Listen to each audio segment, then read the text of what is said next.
Devil's Tower is a laccolithic butte composed of igneous rock in the Belle Fourche Mountains near Hulett and Sundance in Crook County, northeastern Wyoming, above the Belle Fourche River. It rises dramatically 1,267 feet above the Belle Fourche River, standing 867 feet from summit to base.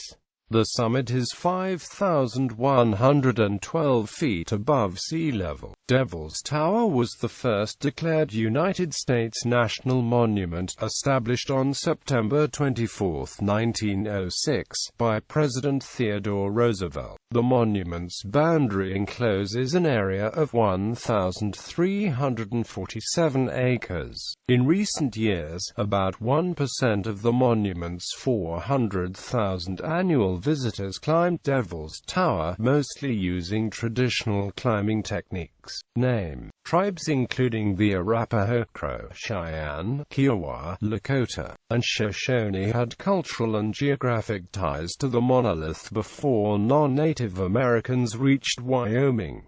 The names for the monolith include a loft on a rock, Bear's House, Bear's Lair, Dax Bechiasarau, Home of Bears, Bear's Lodge Butte, Bear's Teepee, Tree Rock, and Grizzly Bear Lodge. The name Devil's Tower originated in 1875 during an expedition led by Col. Richard Irving Dodge when his interpreter misinterpreted the name to mean Bad God's Tower, which then became Devil's Tower. All information signs in that area use the name Devil's Tower, following a geographic naming standard whereby the apostrophe is eliminated. In 2005, a proposal to recognize several American Indian ties through the additional designation of the monolith as Belle Fourche National Historic Landmark met with opposition from United States Representative Barbara Cuban, arguing that a name change will harm the tourist trade and bring economic hardship to area communities.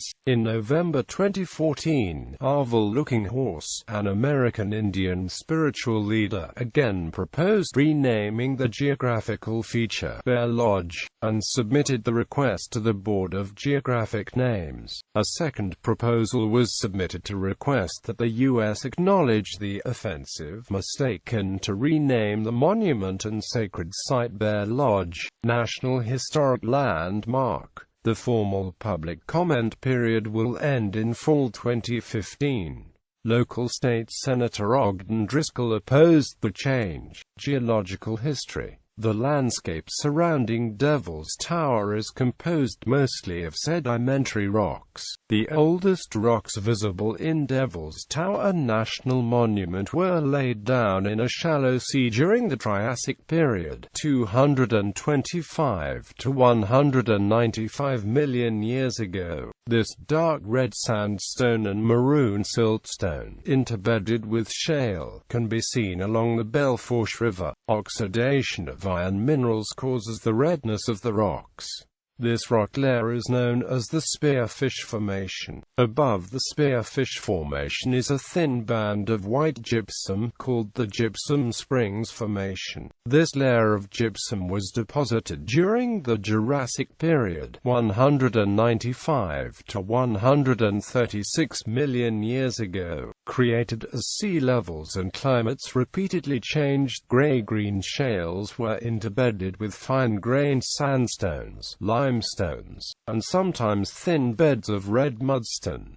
This composition, called the Stockade Beaver Member, is part of the Sundance Formation. The Hulett Sandstone Member, also part of the Sundance Formation, is composed of yellow fine-grained sandstone. Resistant to weathering, it forms the nearly vertical cliffs which encircle the tower itself. During the Paleocene epoch, 56 to 66 million years ago, the Rocky Mountains and the Black Hills were uplifted. Magma rose through the crust, intruding into the existing sedimentary rock layers. Theories of formation: geologists Carpenter and Russell studied Devil's Tower in the late 19th century and came to the conclusion that it was formed by an igneous intrusion. Modern geologists agree that it was formed by the intrusion of igneous material, but not on exactly how that process took place. Several believe the molten rock comprising the tower might not have surfaced. Others are convinced the tower is all that remains of what once was a large explosive volcano.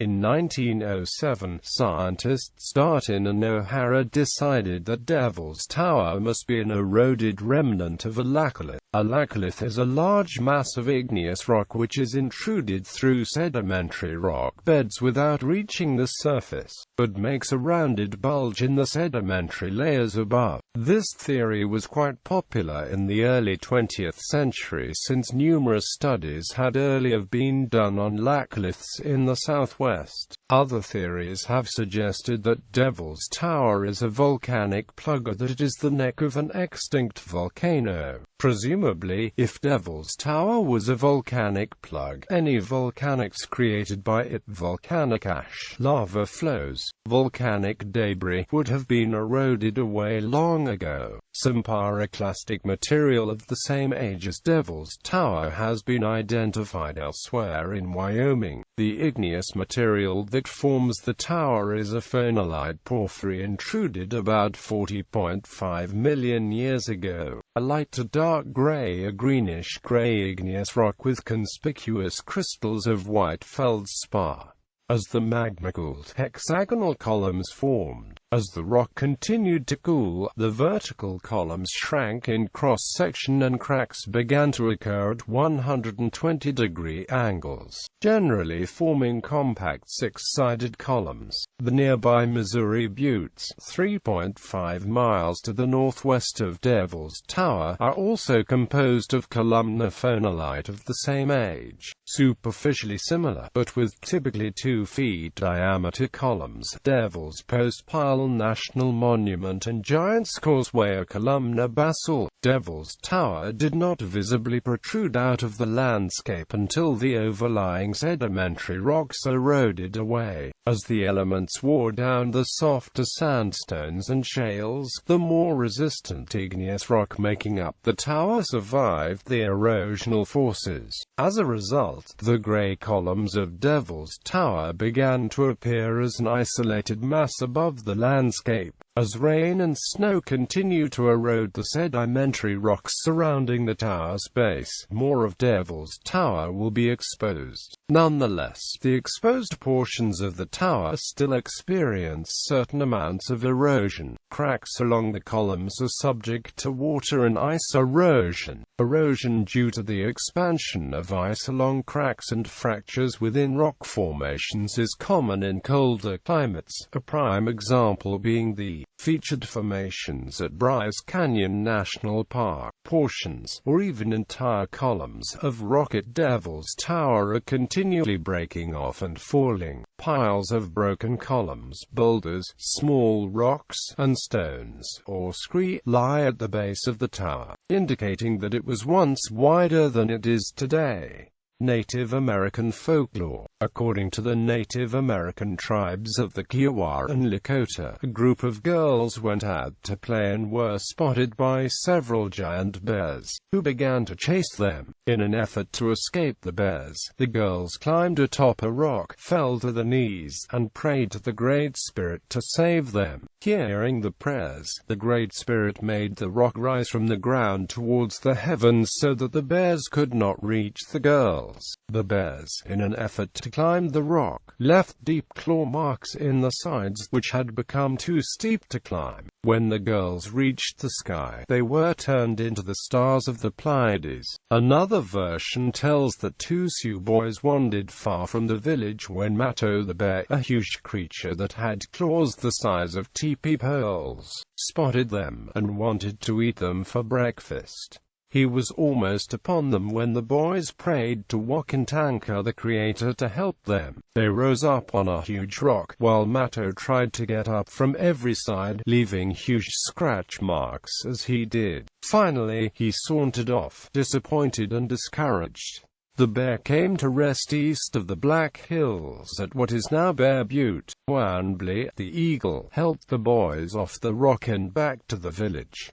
A painting depicting this legend by artist Herbert A. Collins hangs over the fireplace in the Visitors Center at Devil's Tower. In a Cheyenne version of the story, the giant bear pursues the girls and kills most of them. Two sisters escape back to the home with the bear still tracking them. They tell two boys that the bear can only be killed with an arrow shot through the underside of its foot. The boys have the sisters lead the bear to Devil's Tower and trick it into thinking they have climbed the rock. The boys attempt to shoot the bear through the foot while it repeatedly attempts to climb up and slides back down, leaving more claw marks each time. The bear was finally scared off when an arrow came very close to its left foot.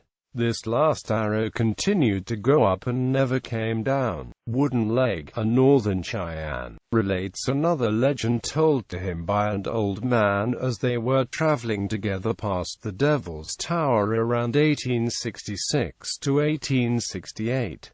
An Indian man decided to sleep at the base of Bear Lodge next to a buffalo head. In the morning he found that both he and the buffalo head had been transported to the top of the rock by the Great Medicine with no way down. He spent another day and night on the rock with no food or water. After he had prayed all day and then gone to sleep, he awoke to find that the Great Medicine had brought him back down to the ground, but left the buffalo head at the top near the edge.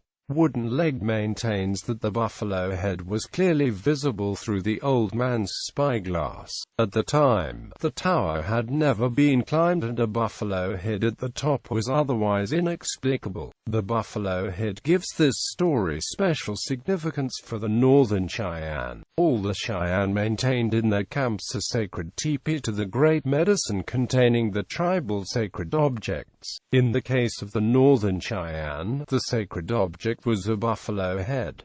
Recent history. Fur trappers may have visited Devil's Tower, but they left no written evidence of having done so. The first documented Caucasian visitors were several members of Captain William F. Reynolds' 1859 expedition to Yellowstone. 16 years later, Colonel Richard I.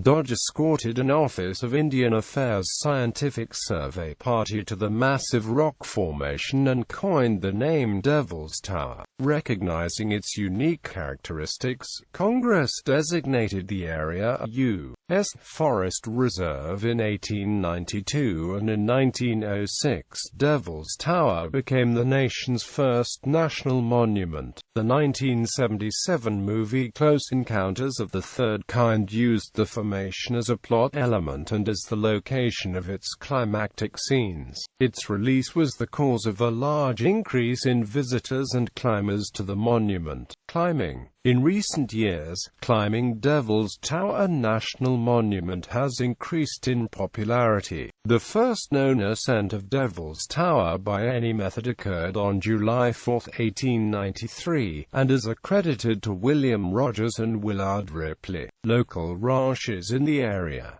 They completed this first ascent after constructing a ladder of wooden pegs driven into cracks in the rock face. A few of these wooden pegs are still intact and are visible on the tower when hiking along the 1.3-mile Tower Trail at Devil's Tower National Monument. Over the following 30 years, many climbs were made using this method before the ladder fell into disrepair. The man most famous for climbing the tower is Fritz Wiesner, who summited with William P. House and Lawrence Coveney in 1937. This was the first ascent using modern climbing techniques. Wiesner led the entire climb free, placing only a single piece of fixed gear, a piton, which he later regretted, deeming it unnecessary. In 1941, George Hopkins parachuted onto Devil's Tower without permission, as a publicity stunt resulting from a bet. He had intended to descend by a rope dropped with him, but this failed to land on the tower summit. Hopkins was stranded for 6 days, exposed to cold, rain and 50 miles/hour winds before a mountain rescue team finally reached him and brought him down. His entrapment and subsequent rescue was widely covered by the media of the time. Today, hundreds of climbers scale the sheer rock walls of Devil's Tower each summer. The most common route is the Durance route, which was the second free route established in 1938. There are many established and documented climbing routes covering every side of the tower, ascending the various vertical cracks and columns of the rock. The difficulty of these routes range from relatively easy to some of the hardest in the world. All climbers are required to register with a park ranger before and after attempting a climb. No overnight camping at the summit is allowed. Climbers return to base on the same day they ascend. The tower is sacred to several Plains tribes, including the Lakota, Cheyenne and Kiowa. Because of this, many Indian leaders objected to climbers ascending the monument, considering this to be a desecration. The climbers argued that they had a right to climb the tower, since it is on federal land. A compromise was eventually reached with a voluntary climbing ban during the month of June, when the tribes are conducting ceremonies around the monument.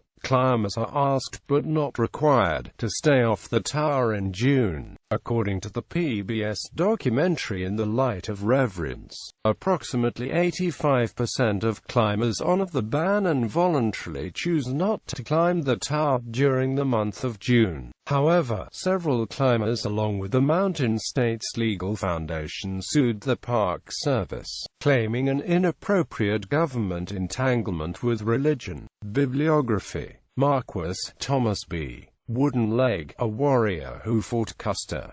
Lincoln, Nebraska, University of Nebraska Press, Bison Books. ISBN 0803282885. OCLC 52,423,964, OCLC 57,065,339.